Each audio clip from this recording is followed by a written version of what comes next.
അടിച്ചു കയറിപ്പോ ശനി ഞായർ ദിവസങ്ങളിൽ വൈകുന്നേരം 6 മണിക്ക്.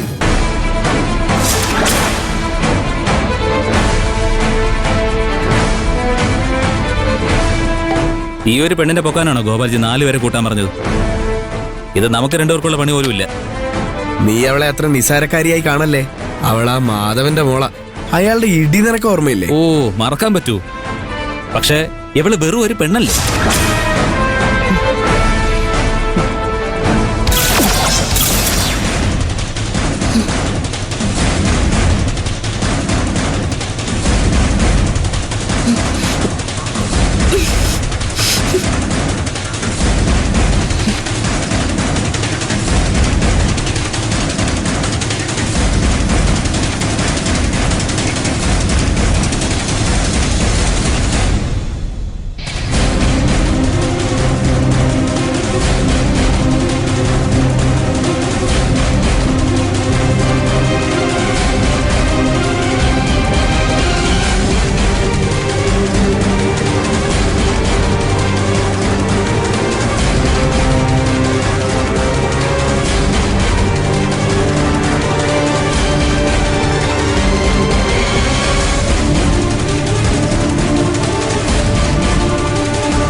ഞാൻ പോട്ടെ, ടച്ചിങ്സ് എടുത്തോണ്ട് വരാം.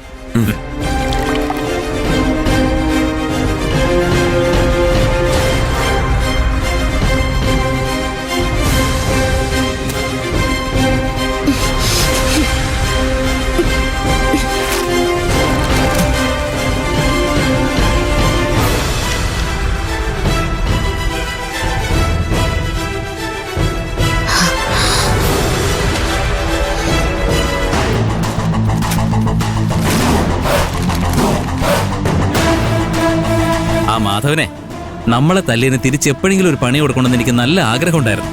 അതിനുള്ള ഭാഗ്യം ഉണ്ടായില്ലെങ്കിലും അയാളുടെ മോളെ കൈ കിട്ടിയല്ലോ. ഇവളെ വെച്ച് അഡ്ജസ്റ്റ് ചെയ്യാം. നീ എന്താടാ പറഞ്ഞത്? ഞാൻ വെറും ഒരു പെണ്ണാണെന്നോ? പെണ്ണിന്റെ ശക്തി ഞാൻ കാണിച്ചു തരാടാ കേട്ടോ. ആര് പറഞ്ഞിട്ടാടാ ഇങ്ങനെയൊക്കെ ചെയ്യുന്നേ? പറയടാ.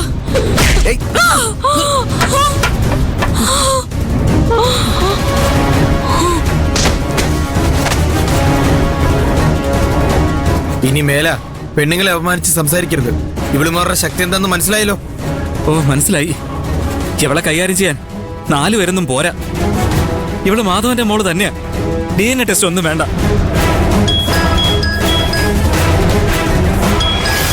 ഗോപാൽജിയുടെ കോള. ഇവള് നമ്മളെ തല്ലിയ കാര്യം ഗോപാൽജി അറിയണ്ട. നമുക്ക് നാണക്കേടാ. അത് പിന്നെ പറയാനുണ്ടോ?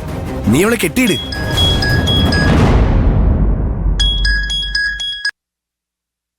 ഹലോ സാർ, എങ്ങനെയുണ്ട് അവിടുത്തെ കാര്യങ്ങൾ? എന്തായി? അവള് പ്രശ്നമൊന്നും ഉണ്ടാക്കുന്നില്ലല്ലോ? പൂച്ചക്കുട്ടിയെ പോലെ ഉറക്കാം. അവൾ ഉണർന്ന പ്രശ്നമാ. ആ, അത് മനസ്സിലായി.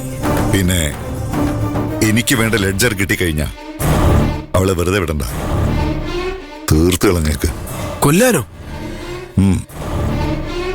അവളെ കൊണ്ടുള്ള ശല്യം സഹിക്കാൻ പറ്റുന്നില്ല. ഇങ്ങനെ ഒരു അവസരം ഇനി കിട്ടില്ല. അല്ല, അതിപ്പോ എന്താടാ, പോലീസ് ആയതുകൊണ്ട് പേടിയാണോ? അല്ല, പേടിയൊന്നുമില്ല. കാശ് അത് നീ ചോദിച്ചതിലും കൂടുതൽ ഞാൻ തരും. എന്താ പോരെ? അത് മതി സാറേ. എന്നാ ശരി, സമയമാവുമ്പോ ഞാൻ വിളിക്കാം.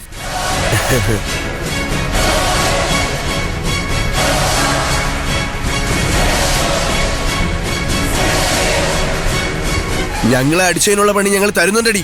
ഒടുക്കത്തെ പണി. വാടാ.